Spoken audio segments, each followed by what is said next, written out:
You are now listening to the Serious Growth Podcast with your host, Leo Costa Jr. Oh, your assistant's calling me. Oh, okay. Tell her to stop bugging you. I'm going to shut my phone off. It was a great reminder. She actually assisted me. Yeah. I reached out to Phil because I'd like to do after this podcast, I'd like to do a three-way with you, Phil, and myself. Sure. You know, I think that'd be cool. Be great. Yeah. Where is the sound okay? Yeah. Where do you live? Well, I live, unfortunately, at the moment in the People's Republic of San Francisco. Oh, my goodness. I'm getting out of there real fast. Oh, yeah? You got to move to Texas or one of those states? I'm quite made up my mind yet. My business is a California business. Yeah. So I can't, we make most of the parts of at least X3. Now the OsteoStrong medical devices are a little more complicated. They have parts all over the place. But it's better for me to stay in California. So yeah. I got some options, but it's amazing how San Francisco is so much worse when it comes to just sort of tyranny type behavior and neighbors telling on each other for not wearing masks in their backyard. Yeah, LA's not much better. No. I'm in the middle. I don't know if you know where I'm located in the Central Valley, and compared to LA and San Francisco, we're conservative. But you go down into LA. I spent a lot of time down there, obviously, when I was training with Gold and at Gold's Gym, and it's a different animal. It's kind of sad, actually. It's terribly sad what has happened. It really is. And then all the stuff that's going on, I don't know.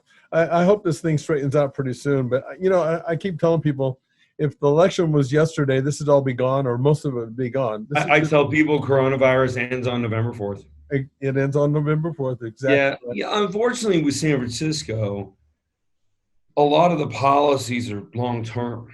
I mean, like giving alcohol and marijuana to homeless. Oh, shit. Yeah, is that going to make things better?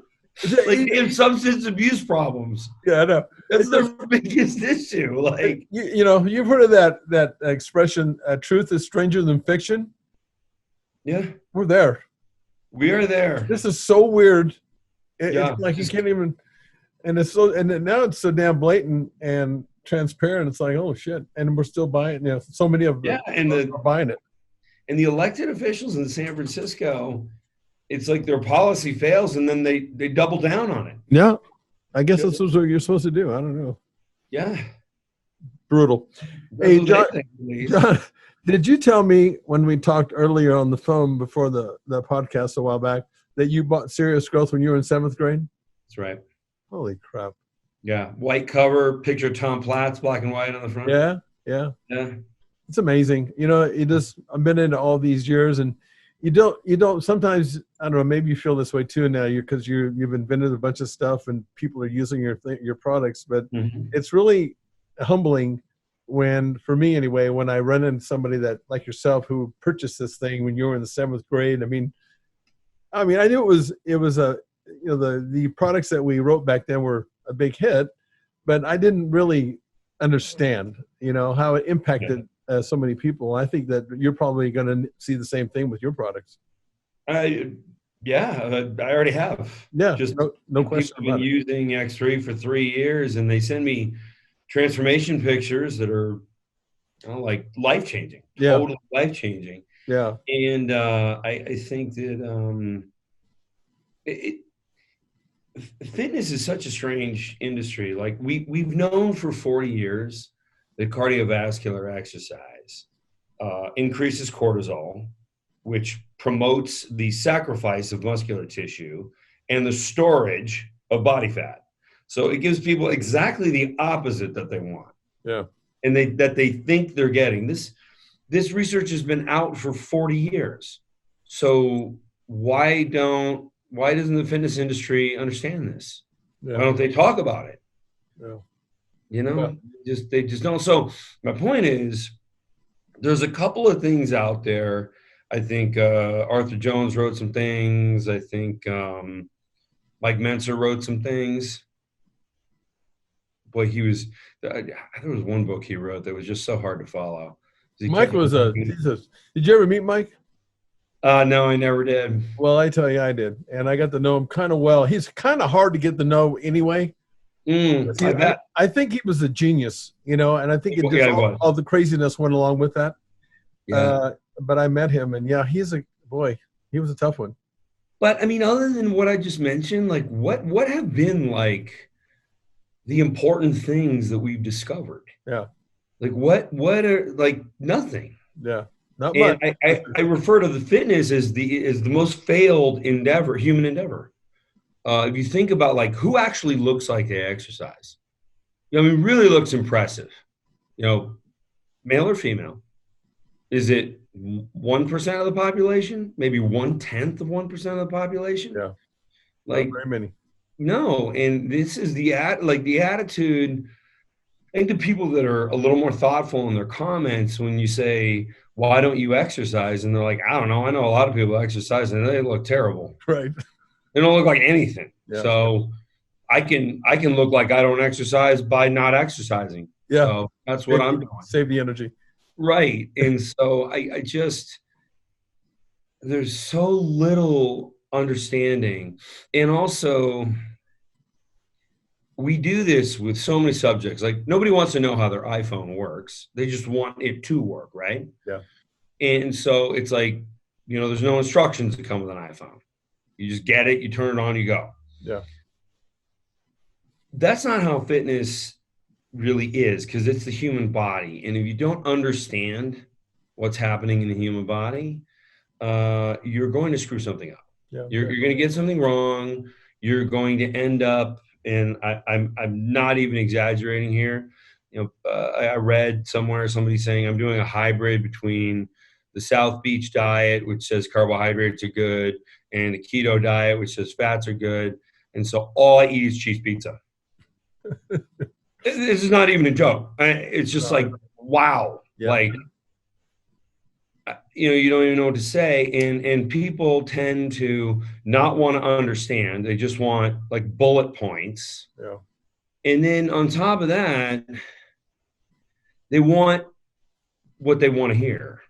Sort of like people watch the news. Like they don't want to watch the news that tells them the truth. They want to watch the news that tells them like their truth, which is really bullshit. Yeah. There is no such thing as your truth. There's the truth and then the shit you want to believe. Yeah, exactly. They're rarely the same. And now, a word from our sponsor. Do you want a bone-crushing grip? Good, because you're going to get one with the amazing new Trs Gripper. It's a progressive grip builder with longer handles and a special ergonomic design that's like a dozen hand grippers in one. Start off easy and work your way up to quickly build your grip strength from wet noodle to pulverizing. The package includes a video from the world-famous strength coach, Dr. Russ Horine, the man who worked with Leo Costa to help bring you big beyond belief in the Bulgarian Power Burst. Dr. Horine shows you a simple and easy to follow workout plan that takes just minutes a day right from in front of your TV set if you want. So click on the link below and let's get started building you a stronger, firmer, bone-crushing grip.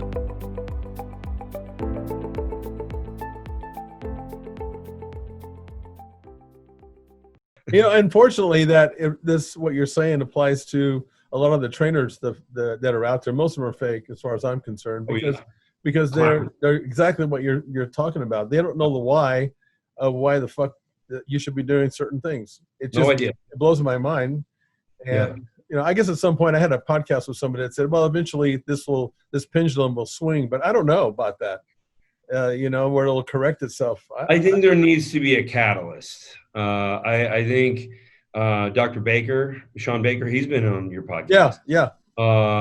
He's one of the guys that and he and I are good friends. Like me, is sort of like, no, fuck you. You need to understand this. Yeah. Don't just say like, meat is good and then, tell me why. Right. And then have like a key lime pie after you're done with your small steak and then think, I'm carnivore. I'm all set. I don't even need to learn anything. information about the human body that's worth learning doesn't fit in a little internet meme. Yeah. It doesn't fit in a tiny little quote. It's more complicated than that. Definitely. And you've got to learn why. Yeah. And anybody that reads his book or Dr. Paul Saladino's book, by the way, you need to have him on your show too. It's just, you got to understand why these nutrition decisions are the right decisions to make. Yeah. So if you read the text, it's like, oh, well, this is obvious. Yeah. But you need to understand it. There's nothing wrong with understanding something. It's a few hours of your time. Yeah. You remember a guy named Don Ross, the Ripper Ross? Yeah.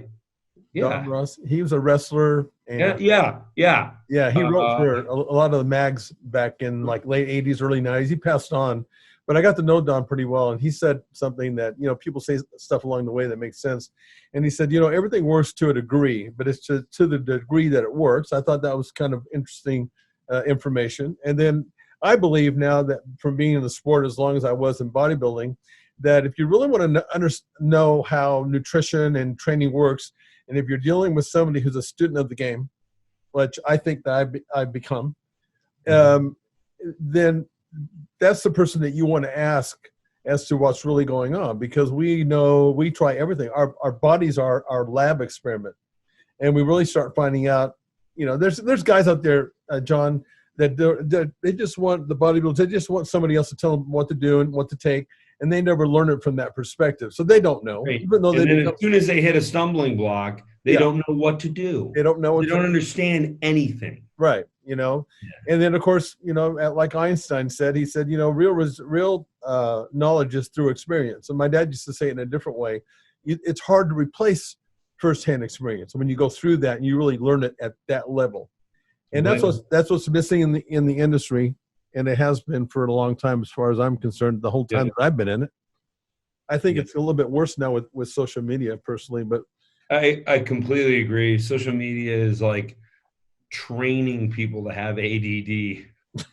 We need to be better at focusing on one thing, not jumping from, between 100 things and not understanding anything of what we see. I see people that'll make comments on social media posts, and it's clear by their comment that they didn't even read the post. Yeah. Like, read the caption. They don't even know what they're looking at. They're so impatient. They want to shoot their mouth off so bad.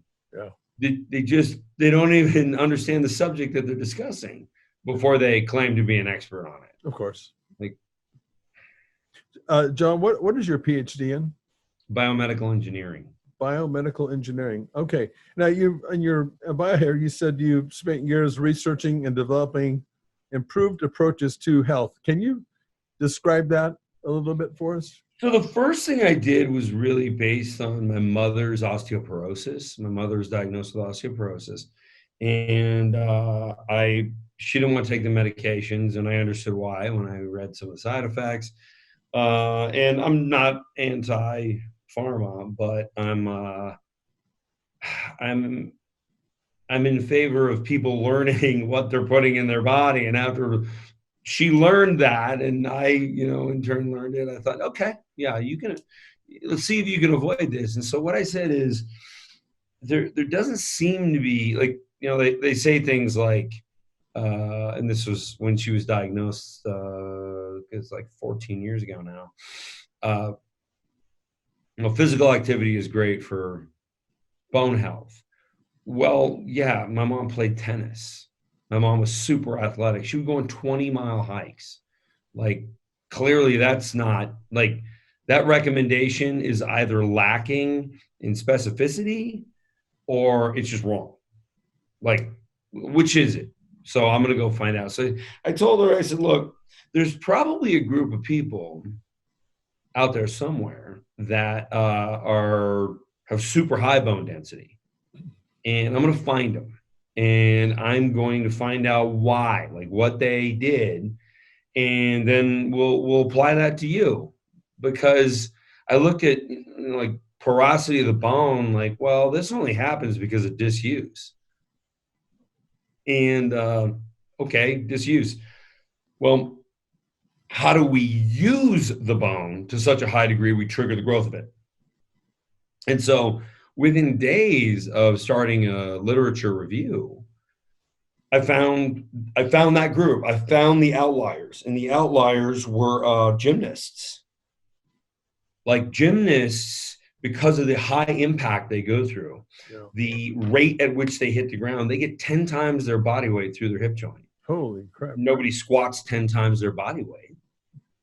So it was a very unique loading experience, very brief, but very powerful. And they have the highest bone density in the world by far because of the impact. Yeah. Now, they also get injured all the time from impact. There's a reason gymnasts retire on average at 19 years old. Yeah. So telling my mother to go out for gymnastics was not the right thing to do. But what I told her was, I'm going to develop like a physical therapy, physical medicine type device or series of devices that are going to be able to give you the benefit of high impact without the risks of injury, of fracture. Yeah. And so that's what I did, and that's now called OsteoStrong. I mean, these aren't home devices. They're over $100,000, and they go in a clinic, but they're robotic, and they have a computer screen in front of you that shows you your previous bone density performance and then today's bone density performance. And it's really like a functional bone test where you're putting pressure on an axis. So, from end to end on a bone, how much force can I pinch the bone with? Yeah. And it's voluntary. So it's your own comfort that's your guide. So if you drank too many vasoconstrictors and you have some joint irritation, too much coffee kind of thing. Yeah. You're not going to do as well as a day that you're a little more balanced. Yeah. So it's very simple, straightforward. The franchise clinic is called OsteoStrong. There's one in near Venice Beach. Okay. Yeah. So if you want to check that out. Yeah. So this machine that you're talking about, is this something that? Okay, if you can paint maybe a clear picture for me, is it somewhere that you put like on each end of your body, and then do you have a switch that you're creating pressure? No. Okay. What you do is, see if you can still get the audio. If I'm going to trip and fall, I mean, you rarely plan to trip and fall, but if you have to trip and fall, you're going to get your arms out in front of you like this. Yeah. So 120-degree angle, right, from upper to lower arm, and the back of the hand in line with the clavicle. Okay. So everybody, when they trip and fall, if they have the time to react, they do exactly that. Yeah. Bang, like right there. Little kids know to do this as soon as they start walking. So it's just instinctive. Right. And so you get in that position, and in this position, I can either produce or absorb the greatest amount of force. So, and this is what I got from gymnastics. I looked at the way the human body absorbed these impacts. And then so I thought, okay, so impact position, and then we self-load. And so these devices are like the upper extremity device looks a little bit like a chest press. You hold some really fat handles because that distributes more load over your whole hand, right? Makes sense. And you push away, and you might see just like a couple millimeters of movement, but the movement is from the compression of bone. The device actually doesn't move at all, but there is movement, so it's not isometric. Right. And people can put like over 1,000 pounds to their upper extremities. I've seen athletic people, like 1,200, 1,500 pounds, and that acts as the catalyst. So the bone, I mean, imagine like a long bone here being pressed on from end to end, and it distorts. And then when it springs back into position, all those little areas, like the inside of a bone looks like a honeycomb. Mm-hmm. When all those little walls get bent, they don't care for that. Sort of like a muscle. You take a muscle to exhaustion, and the muscle's like, okay, we got to remodel some stuff. So the bone remodels, pulls in minerals and recalcifies, builds more little walls, and becomes more powerful. So it's adapting to its environment, basically. Yeah, that's right. You put it in an extreme environment, and it adapts. Yeah. Now it has to be the right extreme environment. Right. Right. So my question then is, when you're doing this range of motion, is it a partial? Is it a full range of motion? Is it both? The range of motion for the upper extremities might be 1 or 2 millimeters. So really not very much at all. Not very much at all. The range of motion in the lower extremities, because there's a lot more bone mass there. And there's also joint compression, which increases the thickness of tendons and ligaments when you compress it like that. That can be 3 inches of movement. For me, it's like 4. Yeah. I had an orthopedic surgeon do stop motion photography on me. And it looks like 4 inches of from my hip joint to my feet disappear. Really? And it's because the long bones are being compressed and then they spring back into position. That's cool. That's fascinating. And are there a certain amount of reps that you do, or is it just, how do you determine when enough is enough? One experience, one exposure to load. And there's a great study. It was in one of the American College of Sports Medicine journals. I don't recall which one at the moment.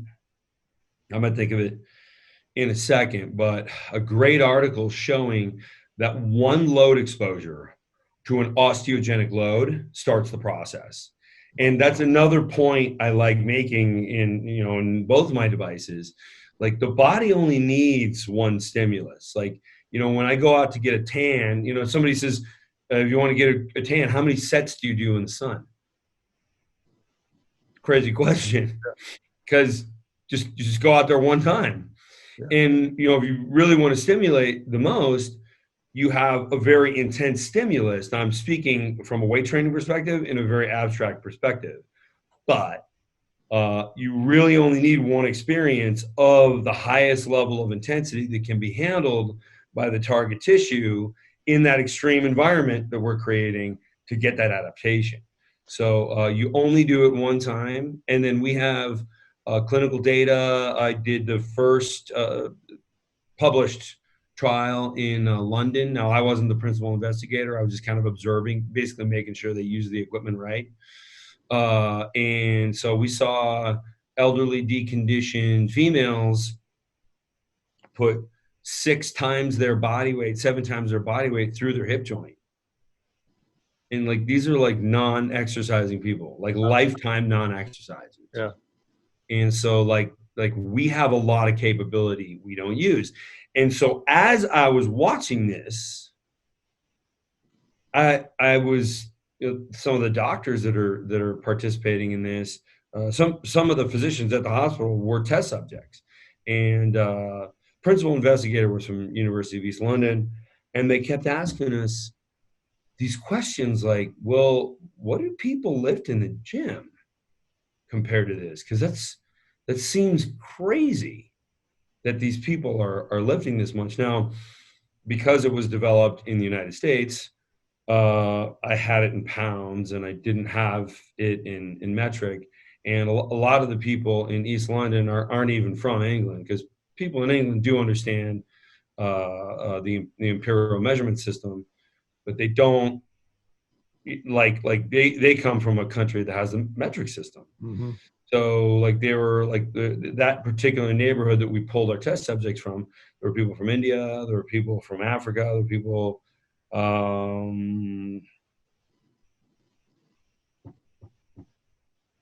Cambodia, Sri Lanka, a couple places like that. So everyone was used to the metric system, so they didn't really understand what the pounds meant. Right. And nor did they care, because they noticed that the number was going up every time and they were told that was good.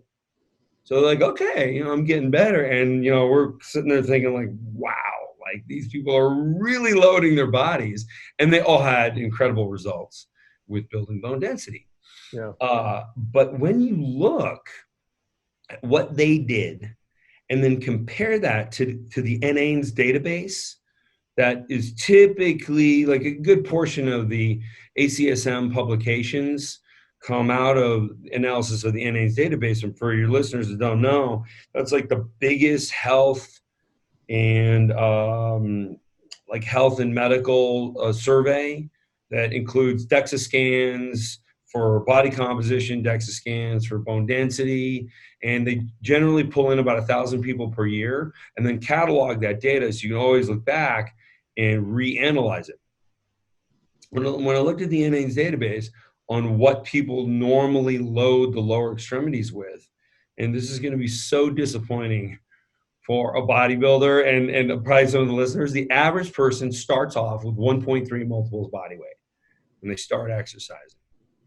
What is considered the average advanced athlete is 1.53 multiples of body weight. Really? I was like, wow. So nobody's trying. Okay, got it. Like that's not what, you ever did, but anyway, the point is that's where the majority of people stop. But here, these same type of people, these average population people, it was a random sample that was collected for this project, and these were all, I think the average age was 66. Yeah, average age of study subjects was 66 years old, lifetime non-exercisers. So, obviously it wasn't like they had to fight themselves from going to CrossFit so they could do this study. Like, they don't even know what CrossFit is, never heard of it. So they were perfect examples of the regular population, and it shows what the regular population normally does given conventional weights, and then what they are actually capable of. There's a 7-fold difference. Unbelievable. And you can apply this to an elite athlete too, because they're starting off at a higher number, and they're not getting to that 7-fold capacity, because everybody who lifts picks the weight that they can handle in the weaker range of motion. Right. But you actually have 7 times the capability in that impact ready range of motion. Just nobody knew it. Yeah. And so I was like the first guy to document this. And I looked at the data and I'm like, wow, I actually have documentation that weightlifting is a waste of time. Or said in a different way. Now that's the title of my book, which comes out in 30 days. But it's really going to be inflammatory. I can't wait. But ultimately, it's like, I don't say resistance training is a waste of time, obviously, but it's that the way we apply weights to the body right now, where I'm holding, X amount of weight here and the same X amount of weight here. Well, what we really need is X amount of weight here and, maybe 4 or 5X here, because 7X would be like, the absolute maximum capacity. So we do we do repetitions for a reason. Like you want to exhaust the ATP, glycogen, and creatine phosphate. You want to get a sarcoplasmic effect. That's a huge part of bodybuilding, but that's also a huge part of like being in the NFL. You got to grow. Yeah. You can't be, just a sprinter. Like even the wide receivers, they need to have some size on them too. So like that's important. And then we also need that myofibril effect, which we're going to get so much of. And you really helped me understand in serious growth with looking at the periodization, like there's really 2 ways to look at what you want a muscle to do. There's really heavy, explosive, extreme, low repetition type stuff, the myofibril growth. And then, of course, there's also a neurological benefit to that. Right. And so it's a combination between being able to switch more on faster, because there's a lot of athletes that don't even use the muscle they have adequately because they can't, explode. But then there's also the exhaustion of the fuel in the cell. And so all this stuff was going through my head, and I said, I got to build another product. And that's where the X3 came from. That's interesting. I wanted to ask you, with regard to your population, did you find, or your studies that you did, do you find that that certain ethnic backgrounds naturally carry a higher density, bone density than others? Did you find anything like that was kind of predominant? Yeah, but it mostly has to do with the thickness. So when looking at bone density, there is a grams per cubic centimeter grams per centimeter squared also, that they'll give you. But then there's also fracture likelihood. And like Samoans and Tongans have very low fracture likelihood, even if they have low bone density. Why? It's because the gauge of bone, the thickness of bone is different. So that's just part of their genetic makeup then. Is that That's right. So, you know, they have like you can look at the thickness of your radius, you know, right here by pinching your wrist. And, you know, whatever, it's 3/4 of an inch thick. And then you can go to a Tongan or Samoan person who may even look slighter in frame than you, and they'll have a thicker radius bone. Why do you think that is? Because I'm assuming that it's some sort of an adaptation from way back. Why is it them? Well, random mutation, and then they survive better. You know? Yeah, I mean, they just, you know, survival of the fittest. Like, right. They were better for their environment, so they thrived. And I'm assuming that the bone density is, like you said, with more explosive movements. Then when you're doing strength moves, obviously you're going to get a better adaptation of bone, or better response to bone density than bodybuilder who typically is more volume type conditioning. Would I be correct on that? You know, the shame of it is the minimum dosage of force to go into the bone in the hip joint. That's the most important place. So, you know, I mean, people ask, well, what about the clavicle? Well, we really don't know, and I'll explain why. It's because medicine is focused on testing the hip joint because hip fractures are the ones that are associated with death. So, like, you break a collarbone, it may hurt like hell. You may lose some mobility in your arm, but it's not going to kill you. Probably not. So medicine doesn't care much for that research. But when we look at, and how we test this is, like, the best way to test it is looking for turnover markers. So we do like a CTX test, blood test, which looks for catabolic activity of bone turnover. So older bone tissue breakdown. It's normal. The bone has a metabolism. There's always a catabolic process going on and an anabolic process. But when you're young, your anabolic process is here and your catabolic process is here. And then as you get older, like, you know, this might be, you know, 50s, and then it kind of, there's more catabolic activity. So you do a blood marker test for catabolic activity. CTX is the most common one there. And then the anabolic activity is called P1NP. And then so you test the blood for the evidence that bone is being built, and you just want the P1NP score to be higher than the CTX score. And so, and with one load exposure, like I'm talking about, of a high load that's over 4.2 multiples, like you can see somebody who's, you know, here's their anabolic level, here's their catabolic level. 5 minutes after they do like an OsteoStrong session, this happens. Wow. And right, you see a slowing of the breakdown and an increase in the anabolic measures. But with weightlifting, we don't get to the minimum dose response.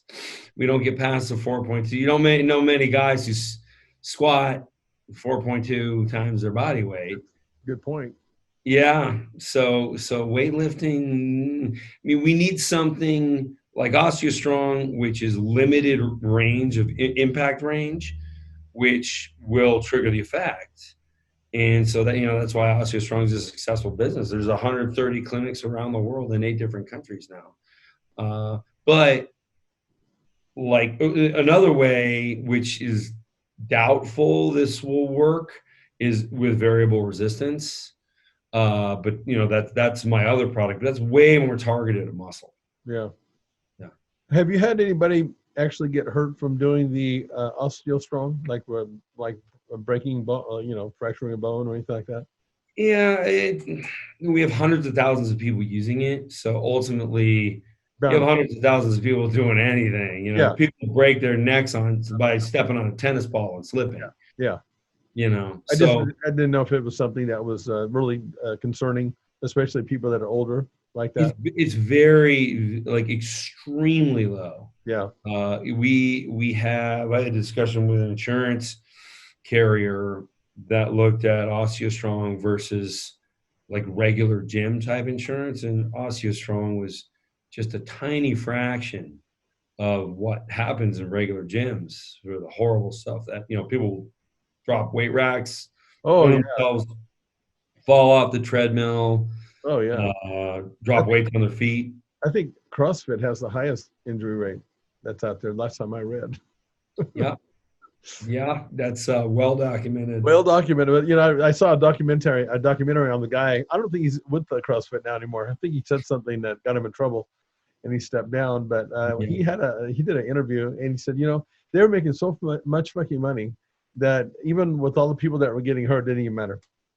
That's basically what he said. They were getting sued, but they were on one side, they were getting sued like crazy because of all the injuries, but they were making so much money on the other end of that thing, it didn't even matter. Go figure. I guess that's the market. I'm shocked he said that. Yeah, no, he did. Well as the other stuff he said. Like, yeah, exactly. So tell me, so the X3 now, it says here that it's a technology that's proven to develop muscle much faster than any conventional weight training. So let's talk about that for a while. So when I did that research in London, I realized, wow, like there's got to be a better way. Because I had been an avid weightlifter since the 7th grade when I bought your book. I never really got a whole lot out of it. Like if I were wearing a shirt, nobody would know I worked out. You know, if I took my shirt off, you know, like somebody might be like, you know, you lift. Yeah, I mean, sure, I guess. So I was lifting 4 days a week, you know, like 3 sets per exercise, like that kind of thing, like just like everybody else, nothing special. And I never really got anything out of it. And I always thought I was kind of wasting my time, but I also didn't want to stop because, you know, I knew that whatever I had built over 20 years of weightlifting was something, you know. I certainly want to at least hang on to that. But it was generally a frustrating subject. And I'm looking at the data from the bone density medical devices, and I'm like, I've just proven weightlifting to be incorrect. So I've got to come out with a product. And so what we need is a weight that changes. So like I said, like I need X amount of weight here and maybe 4 or 5X here. And the same thing with a row type exercise to get the lats, and you know we need that with a squat. And so I decided I was going to build a product that was going to satisfy all of those exercises and was going to be super compact. And it's not a travel device or anything, but you can throw it in a drawer in your house. So like, you know, like the people who like, you know, make their wives or husbands park outside so they can use the garage as like their home gym. Yeah, you can sell all that stuff because your X3 fits in a drawer. It works better. First year I put on 30 pounds of muscle. And I mean, this was like, I didn't change my nutrition. I had been ketogenic for 13 years already. I did that when Body Opus came out. You remember that book? Dan, is it Duquesne or Duchesne? Oh yeah, Dan Duchesne. Yeah, okay. Dan Duchesne wrote that book. Like everything in that book was an insane recommendation that probably nobody should follow. And then I got to the keto section and I was like, oh, I could do this. Yeah. Like this seems smart. This makes perfect sense. And there's research right there. Like I was like, yeah, all the other stuff was like some of the worst ideas I've ever read. But that made sense. So I think the Bell brothers are actually working on a documentary about him, which will be cool. Yeah. Chris and Mark Bell, those guys. Yeah. So I'd already been ketogenic, and just because of the variable resistance, I started putting on mass for the first time in my adult life, and I was over 40 years old, and I'm 43 now. And so the first 2 years was 45 pounds of muscle. And, I didn't start off, I was chunky when I started, and I started to lean down a little bit and continue to do so because my biochemistry was just using the calories I was taking in differently. Yeah. And it was successful. So how does this work for why don't you paint, how do you train legs with this system that you're talking about? Front squat format, you can either do a regular two-legged squat, but I like people graduating to the single leg squat, which is not a lunge, because you don't lock any joints, so you keep constant tension. That's another thing. We always keep constant tension on musculature. I want people to, I suppose I should explain why I like the single leg squat. Basically, the quads and the glutes are like the biggest muscles in the body, and they require the most oxygenated blood when they're contracting. So when you train one at a time, you have double the amount of resources going into that leg. It makes sense. Right. And the other thing is functionally, and I kind of don't like the word functional, because the function of a muscle is it shortens, right? I mean, you can say anything is functional, but humans run and walk on one leg at a time. So unless you're a kangaroo, you should really use one leg at a time.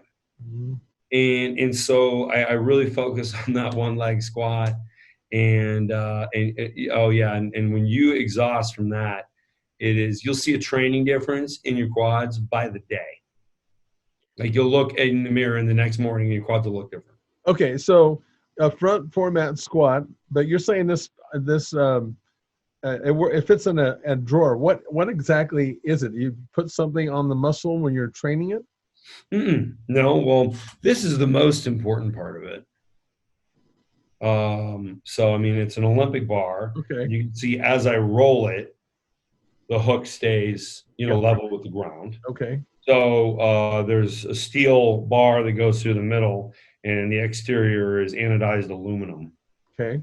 But and then these hooks are stainless steel, and so you hook banding that is far beyond what you could commercially get. So there's 4 bands that come with it, and then there's a 5th one called the Elite Band, or people who are much stronger. So when I do a deadlift with this thing, at the top, I'm over 600 pounds. I'm at 615 pounds. And when I'm at the bottom, I'm like at maybe like 180 pounds. Yeah. So it's like a 180 pound squat or a deadlift at the bottom. And then as I approach the top, I got over 600 pounds on me. Well, that much more matches my biomechanics, and I can just go to a deeper level of exhaustion. Yeah. So this is band. You have bands that you're training on. Right. There you go. Now and then there's a second ground. I don't like to call it bands because people hear that. Yeah. I think they know what that is. It's sort of like, you can have 4 rubber tires and it's not a Lamborghini. It's just 4 rubber tires. Yeah. Right.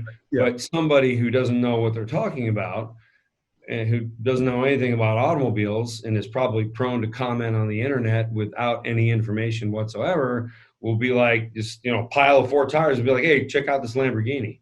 Yeah. So, that happens. So I'm very careful to call it a variable resistance device. And, like the bands are actually inconsequential. Like I may replace the bands someday with some other type of loop that will deliver variable force. But the bar is the important part. And then the other important part is the ground you stand on. There's a inch tall plate that you stand on, and then it's made out of forgot the type of steel. It's a very powerful type of steel. And the banding runs underneath, so the band can flex, but it doesn't twist your ankles. Because if you tried to use these bands that are, like 600 plus pounds, and you tried to do like a push-up with them, you'd probably break your wrist. Or if you try to do a deadlift, you break your ankle. All right, let's take a quick break so I can tell you about our product. Do you want a bone-crushing grip? Good, because you're gonna get one with the amazing new Trs Gripper. It's a progressive grip builder with longer handles and a special ergonomic design that's like a dozen hand grippers in one.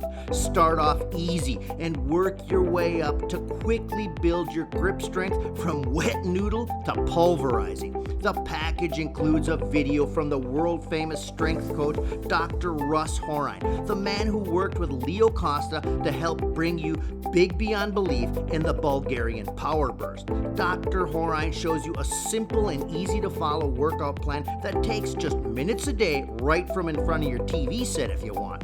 So click on the link below and let's get started building you a stronger, firmer, bone-crushing grip.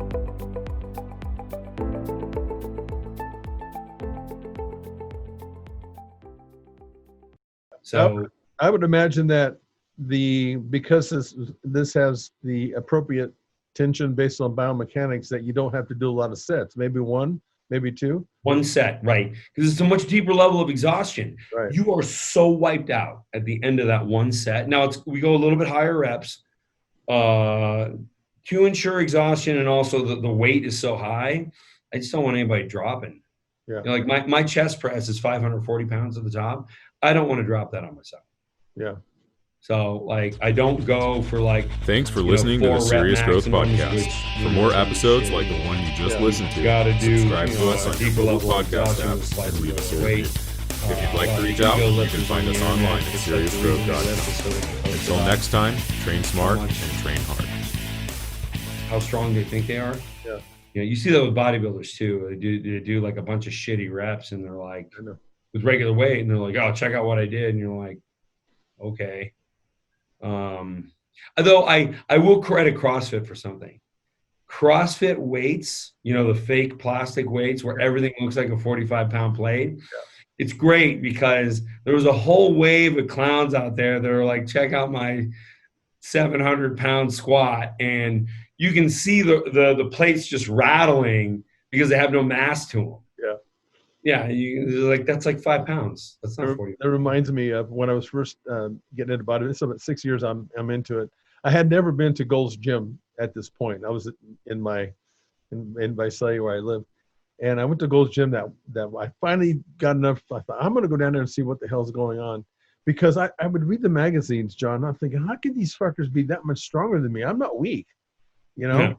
I go down there. Well, I started finding out. The real scoop of stuff down there, and even like with these demonstrations, a lot of fake weights were in between when they did these demos. And it was they brought this 145-pound dumbbell weights. I was doing a photo shoot there, and I see them walking out of the back room, but the big ass weights just hanging on to it with 2 fingers. I think, what the hell is that? I never knew about that, And there's these fake weights that they use when they did these photo shoots. They spray water on your face and have you open your mouth and yell and get the veins out.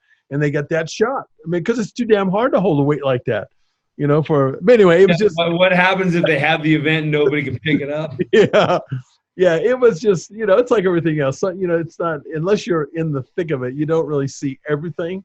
Even like with the guys like Mincer and Dorian, from my experiences, because what you're talking about sounds like, a part of what their philosophy was with Arthur Jones, that, that 1 rep max. Frontwards and that's what it sounds like to me. Yeah, but you just don't need more than one stimulus to create the maximum adaptive response if the stimulus is powerful enough. Yeah, that's the key. The reason people do multiple sets with weights is because the stimulus is really not that great. Yeah, that makes sense. Yeah, very interesting. And I see that you're into the NFL, NBA players and all that. Those guys are using it too. Yeah, I got a book endorsement from the strength coach of the Miami Heat. They've switched over and they just use X3 because it's safer and their guys are getting stronger. Yeah. And so got a great endorsement. You know, like pro teams and pro athletes don't endorse a lot of stuff, especially like these guys weren't paid.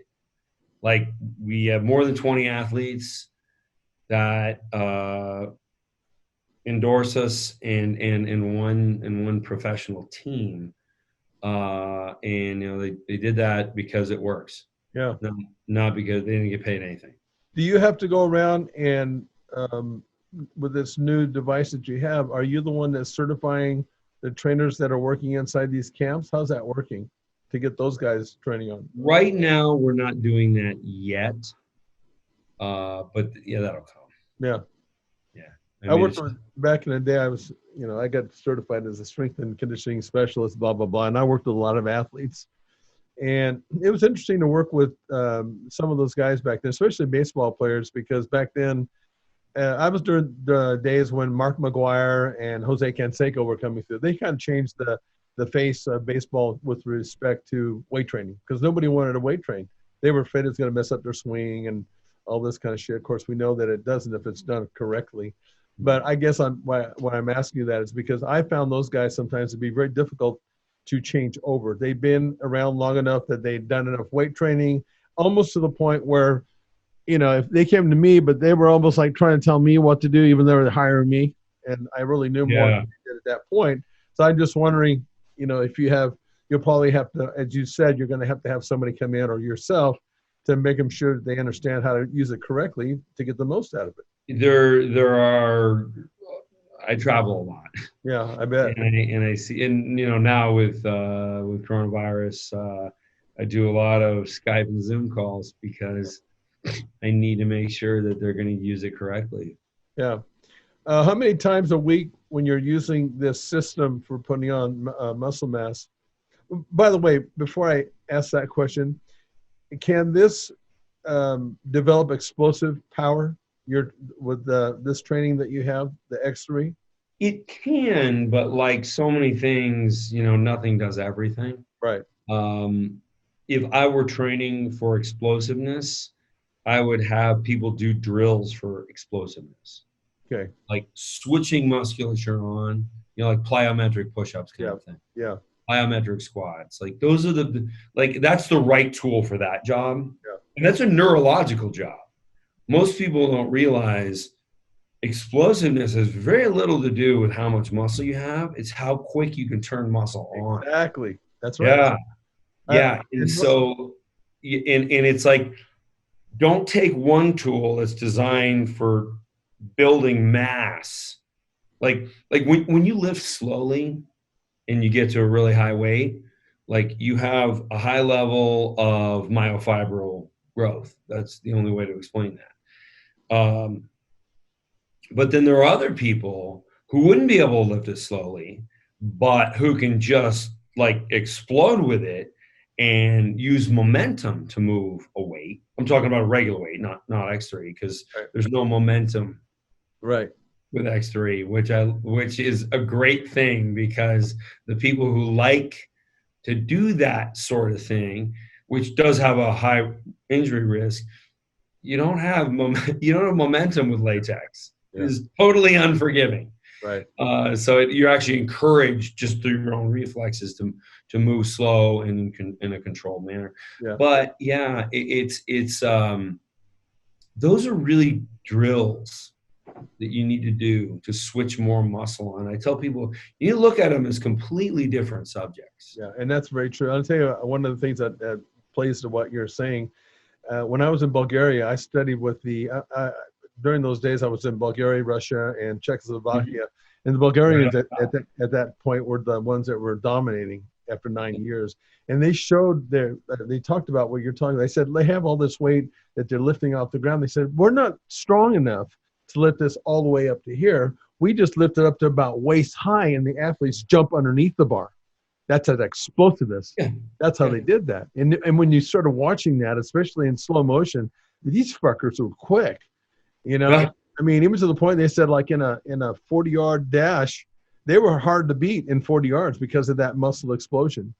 Yeah. You know, so that makes sense to what you're saying. And the other thing too, which I would think that you'd have to be very careful about when it comes to muscle mass, is that because athletics is a combination of strength and explosive power, if you get too much, I know back in the old days that these strength coaches in high schools, they had their athletes doing 5 sets of 5, so they built a lot of strength. They made them strong, but they were slow because they weren't doing that explosive power and those drills that you're talking about. Right.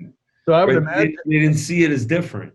Right. They see it as a completely different effect. Now, I also, the target market for X3 is not bodybuilders. It's typically busy professionals, because busy professionals are like the industry that exercises. Yeah. It's like there's 1 out of like 1,000 people who identifies with bodybuilding. A lot of people read bodybuilding.com, which does them no favors. But it's just like an abomination of health literature. But it is, their goal is to be in shape. They want to look good when they go to the beach. Right. They want their kids to think their dad is a superhero. Yeah. Right. Like that. This is what people really want. Most people don't even want to look like bodybuilders. That's very true. Yeah. Yeah. I mean, they probably. That's gross.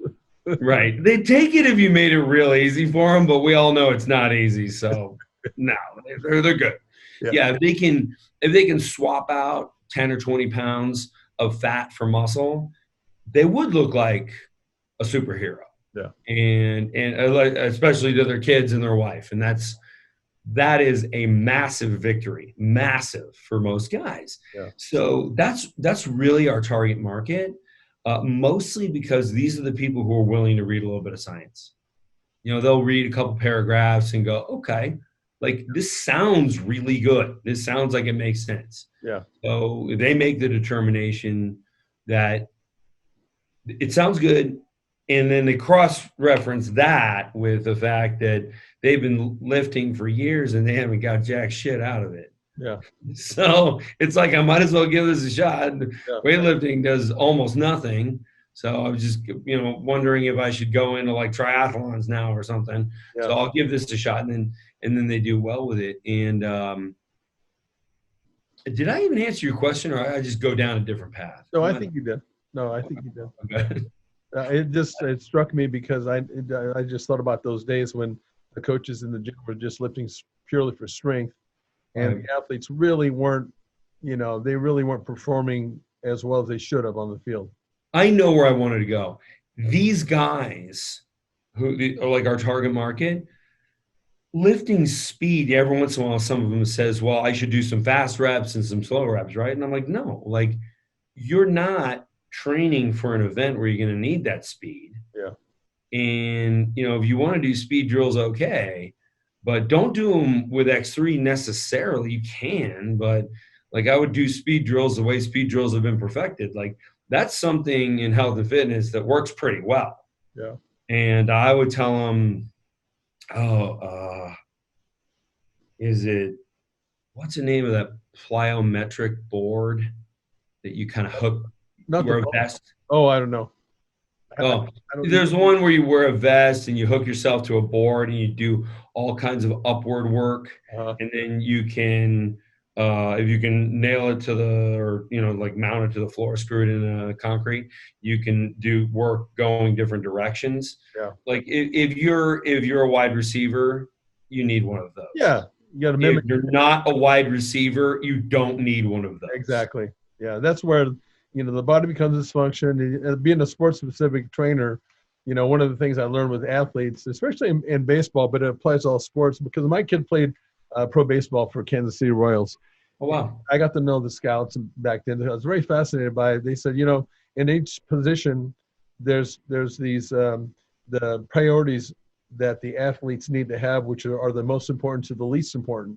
And that started making a lot of sense to me, and how and where you put athletes based on, variables, and then train not only for the sport, but you're training to that position. And I found it to be very, very useful. Yeah. Yeah. This is really fascinating stuff, John. I mean, and here's the thing that I'm very always attracted to, because I've tried to be a student of the game and to know the why of everything. And you're that guy, you know, and there needs to be more of you out there because, you know, I guess it's like anything else. There's very few that really know their shit. And it's obvious that you know yours, you know, I think I have like and you had this too, but this wasn't really where you were going. But the ability to understand something is one thing. The ability to teach it, another animal. Yeah, and you got to have both of those things. Yep. You got to know, like really know the subject. Yeah.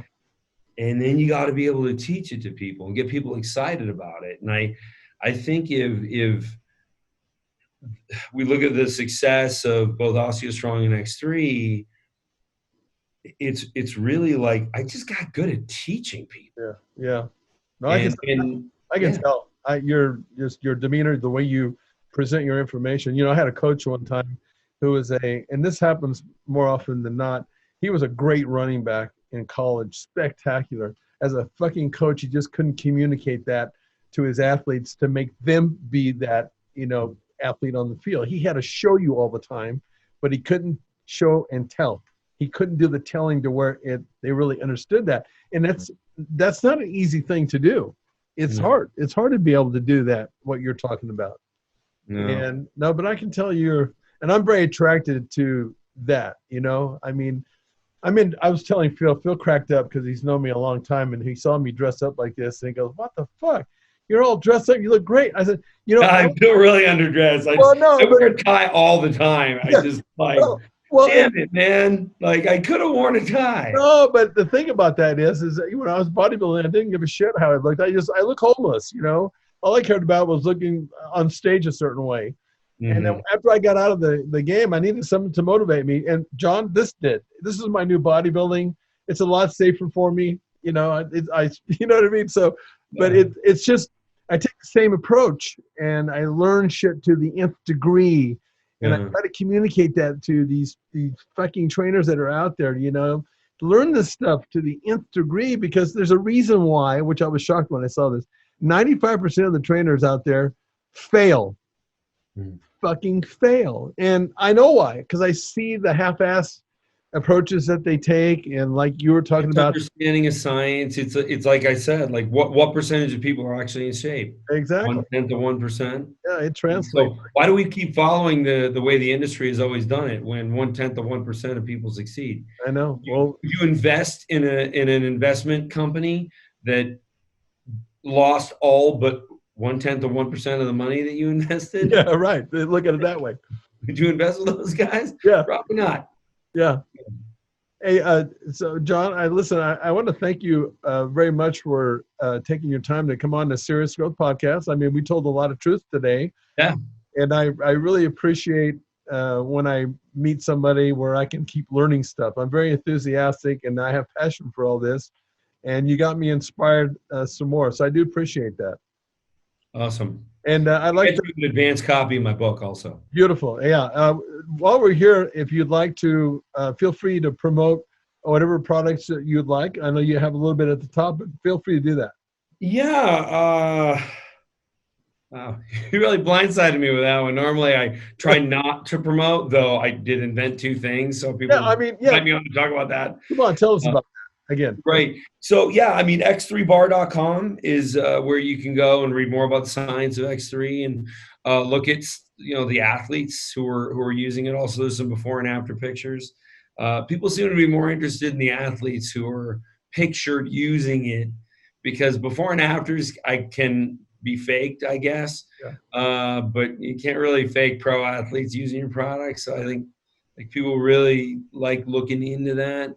And then also the science and the big press section where we've been featured, LA Times, Entrepreneur, Forbes. Nice. So, so x3bar.com or Jaquish Biomedical. I know my last name is not easy to spell. Don't worry about it. Just go to x3bar.com. And then, and then on Instagram, it's DRJAQUISH. By the time you get to JAQ, you'll know which one is me. Beautiful. Yeah. All right, man. Well, listen, I'd like to have you back on again, and we'll do. I'd like to get, like I said at the top, you and Phil and myself. I think that would be a really fun interview to do. I mean, Phil's the one that got me. He, he directed me to you, and now I understand why. Yeah. But I'd like to do this again sometime if you'd like to do that. Absolutely. All right, man. Well, we'll do it a couple times. This is super. Yeah, no, I'd like to, because there's a lot to learn here. So I'd like to keep on top of what's going on with your product always. Awesome. Anyway, thanks, Dale. All right, man. Well, you have a meaningful day if that's necessary, or at least have a good day. And I'll do both. And be safe.